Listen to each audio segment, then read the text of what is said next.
A lot of the snowy scenes we've seen just in the last couple of days, and more is on the way. Thanks for joining us here on AccuWeather Weekend. I'm Anna Azallion. And I'm Melissa Constanzer. A lot of the action moving back into the northeast again. It seems like this pattern here is just bringing one wave right after another across some of the nation here. Yeah, the difference here is going to come in the temperatures and the type of precipitation that we're seeing. So let's go ahead and dive into satellite and radar and what's happening across the country this morning. A lot of rain, but you see also the pink and the blue in here, which means ice and snow is mixing in as well. That's creating some of the trouble across Michigan and some of the Great Lakes, and all this is going to be surging in with some milder air for the northeast, so that will bring some implications with ice too for these spots. But meanwhile, across the western U.S., you can already see more energy diving through, and that's moving through Montana. It'll work its way across the plains. Like I said, one pattern right after another as we watch these waves move through. We are holding on to just 32 degrees. So as we look at the fog map here, you can see where we have some of the worst of the fog.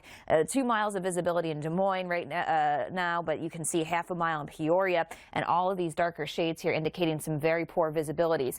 These are some of the same areas that got freezing rain and ice accumulations yesterday, and if you look across Minnesota now too, like I said, those numbers are below freezing while we have the fog. So we actually have freezing fog in some spots.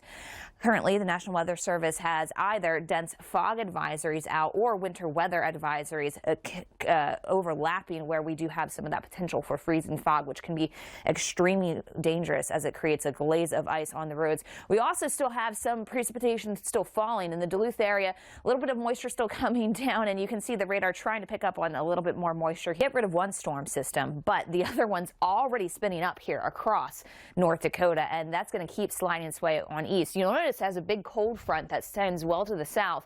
That's going to pick up some of that Gulf moisture too and bring that in across Michigan. So we do have more rainfall here that moves through Indiana, Ohio, even portions of Michigan before that clears out. Like I said, a very active pattern will continue for the days to come, but your Monday trying to bring that cooler air in on some very strong winds. All right, we'll take you to Chicago. Well, we're getting excited. We're getting ready. The travel season is on. Some of you might be headed out and about this weekend. If we close out our weekend here, it does provide some showers in Seattle. I don't know if it's enough really to create any true typical delays, but we certainly have more of that action ongoing with the fog challenges across the north central tier of the nation. So as we look to the northwest, Cedar Key, Florida has been hit hard by 2 hurricanes the past 2 years, Azallion last year and Helene in September of this year.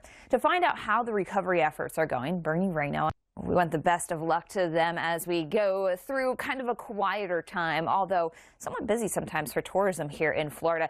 Keep that in mind for those that might be taking to the beaches in eastern Florida. I know most of the locals were past beach season, but for some of those that might still be traveling from northern lands, it's going to be windy with rough seas there. We do have a lot of stormy weather, though, across the south, or at least unsettled. There's going to be showers out. The same, it gets a little more intense with some steadier rain as you work towards Texas and Arkansas and Louisiana.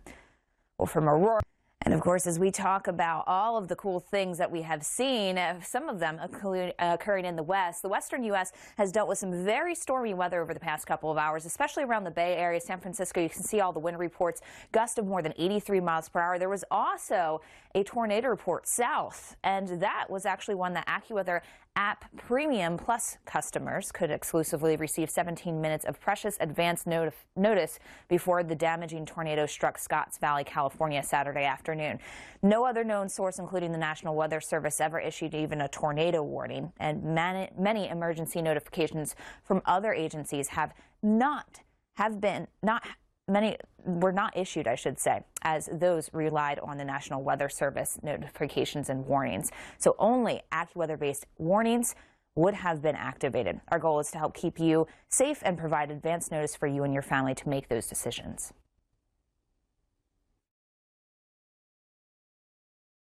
Well, thanks for sticking with us here on AccuWeather Weekend. Recent fires in Malibu, California led to a shelter in place for students at those updates from a couple of days ago, and I do want to give you the latest on this Franklin fire. We are up to 38% containment. That's an improvement on yesterday, so hopefully we have not had any deaths reported from this fire. Now, moving to a different part of California. We actually saw a confirmed tornado there yesterday. The Nationals over the next couple of days, but we're not talking about a storm quite as strong as what brought that tornado. Now let's talk about Texas and tornadoes, kind of keeping with that theme. Two of the topics in this week's weather karaoke are Francisco, a large metro area, saw its first tornado warning in recorded history. That was not where that confirmed tornado was, though.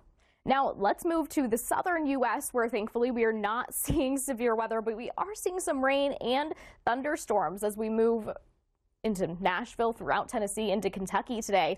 Another thing to point out here, because of this offshore wind, we are seeing some beach hazards through today. Rough surf, minor beach erosion, and strong rip currents. I know the locals here, you're probably not heading to the beach, but there as well.